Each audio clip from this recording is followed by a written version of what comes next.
ஒரு சின்ன tips video share பண்ணிக்கிறேன். பேக்கில் போட் நெக் கொடுத்துட்டு ட்ராப் ஷேப்பில் ஹோல் வைப்போம். ஸோ அதுக்கு வந்து கேன்வாஸில் கட் பண்ணி அயன் பண்ணி ஹோல் வைப்போம்ல. ஸோ அதுக்கு வந்து ஒரு சின்ன ஐடியா. இப்படி கேன்வாஸில் ஹோல் கட் பண்ணிவிட்டு இதில் தான் ஸ்டிச் பண்ணுவோம்ல, ஸ்டிச் பண்ணி அடிச்சு திருப்போம். ஸோ அதுக்கு வந்து இந்த மாதிரி ஒரு ஸ்ட்ரைப்ஸ் வந்து கட் பண்ணாமே விட்டுருங்க இடையில. அதாவது ரெண்டாக மடிச்சுட்டு இங்கேருந்து இப்படி கட் பண்ணிவிட்டு கொஞ்சம் இப்படி கட் பண்ணி அதுக்கப்புறமா இங்கே கொண்டு போயிருங்க. இந்த கொஞ்சமாக வச்சுருங்க மிச்சம். ஸோ அதனால் வந்து இந்த ஷேப் வந்து மாறாமல் இருக்கும். நம்மளுக்கு வைக்கிறதுக்கு வந்து ஈஸியாக இருக்கும். தைக்கும்போது ஒரு குட்டி உண்டு தானே, ஒரு பெரிய பிரச்சனை இருக்காது. இங்கேருந்து கிராஸ் பண்ணிக்கலாம். கிராஸ் பண்ணிவிட்டு அதுக்கப்புறமா கிளாத் வெட்டும்போது இதை கட் பண்ணி எடுத்துக்கலாம். இதுலேயே நான் இன்னொரு டிப்ஸும் ஷேர் பண்ணிடுறேன். இந்த ரவுண்ட் ஷேப்லாம் தைக்கும்போது அங்கங்கே நிறுத்தி டக் பண்ணி எல் ஷேப்பில் தைச்சிட்டு போவோம்ல. ஸோ அது இல்லாமல் ரவுண்டாக அப்படி அழகாக ரவுண்டாக வர்றதுக்கு இந்த ஸ்பீடை வந்து கம்மி பண்ணிக்கணும். நம்ம இப்போ நான் வந்து 12 வச்சுருக்கேன்.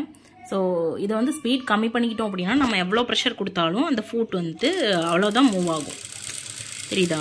இந்த ஸ்பீடுக்கு மேலே அது மூவ் ஆகாது. நம்மளுக்கு வேணுங்கிற ஷேப்பில் திருப்பிக்கலாம். மேலே வரும்போது மட்டும் ஸ்லோவாக பண்ணிக்கலாம். நம்ம முடிச்சுட்டு காமிக்கிறேன். இது வந்து திருப்பும்போது ஈஸியாக இருக்கும் நமக்கு. அதே மாதிரி ஸ்டார்ட் பண்ணுறது வந்துட்டு இங்கே ஸ்டார்ட் பண்ணவே கூடாது. ஒன்று இங்கேருந்து இப்படி ஆரம்பித்து இப்படி திருப்பி மறுபடியும் கொண்டு போய் அங்கேயே முடிச்சிருங்க.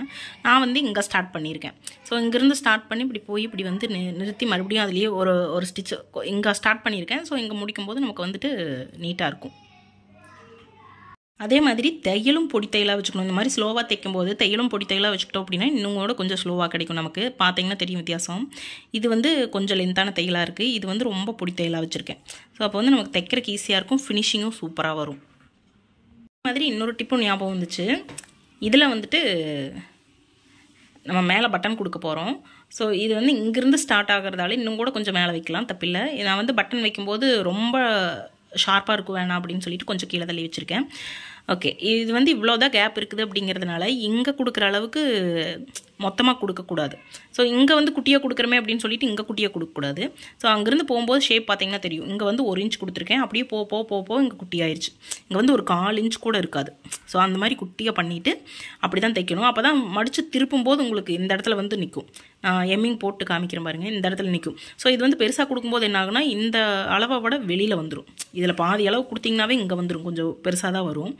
இன்னும் கொஞ்சம் பெருசாக கொடுத்தீங்கன்னா சரி இது 1/4 இன்ச் இருக்கே, நம்ம 1/4 இன்ச் கொடுக்கலாம் கேன்வாஸ் அப்படின்னு சொல்லிட்டு கொடுத்தீங்க அப்படின்னா இது வந்து வெளியில் வந்துடும். இது பார்க்குறதுக்கே நல்லா இருக்காது.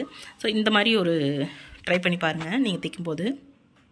நான் கூட இவ்வளோ தான் டிப்பு அப்படின்னு நினச்சிட்டு இருந்தேன். இதோட முடிச்சுக்கலாம் அப்படின்னு சொல்லிட்டு இன்னொன்று கூட ஞாபகம் வந்துச்சு. ஸோ அதே மாதிரி இங்கே வந்து தையல்லேருந்து வெளியில் கட் பண்ணுறோம்ல, கிளியராக தெரிய மாட்டேங்குது. சரி, ஓகே.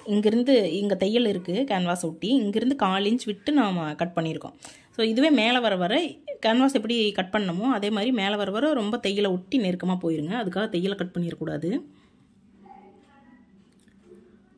இந்த மாதிரி நெருக்கமாக போயிட்டு அங்கே மேலே வந்து ஒரு கட் கொடுத்துக்கோங்க. அப்போ தான் திருப்பும்போது ஈஸியாக திரும்பும். அதே மாதிரி இதை திருப்பி ஹெம்மிங் பண்ணும்போது இதை விட பெருசாக இது இருக்கக்கூடாது. தையலுக்கு வெளியில் விட இது சின்னதாக இருக்கணும். ரொம்ப க்ளோஸாக போயிட்டீங்க அப்படின்னா பார்க்குறதுக்கு நீட்டாக இருக்கும். இந்த டிசைன்லாம் பண்ணும்போது கொஞ்சம் பொறுமையாக தான் பண்ணணும்.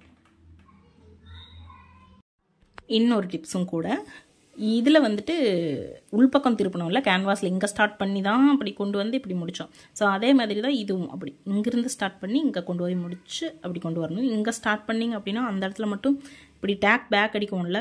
ஸோ அது மட்டும் கொஞ்சம் டார்க்காக தெரியற மாதிரி இருக்கும். இப்படி ஃப்ளோவாக கொண்டு வந்து மறுபடியும் இங்கேயே நிறுத்திட்டு இங்கே ஸ்டார்ட் பண்ணியிருக்கோம். ஸோ ஃப்ளோவாக கொண்டு வந்து இங்கே நிறுத்திட்டீங்க அப்படின்னா இங்கே வெளியில் எடுத்துட்டோன்னா கொஞ்சம் பார்க்குறதுக்கு நீட்டாக இருக்கும். பேக் அடிக்க வேண்டியதில்லை.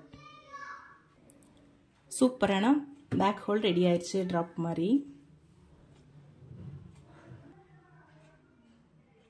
இந்த மாதிரி பைப்பிங் ப்ளவுஸ், டிசைனர் ப்ளவுஸ் எல்லாம் தைக்கிறது என்ன பெரிய டென்ஷன்னா, இந்த டென்ஷன் தான் டென்ஷனே. எத்தனை வாட்டி தான் மாற்றுறது. அதுவும் இல்லாமல் பைப்பிங் ஒரு கலரில், இதுக்கு ஒரு கலரில் த்ரெட் மாற்றணும்.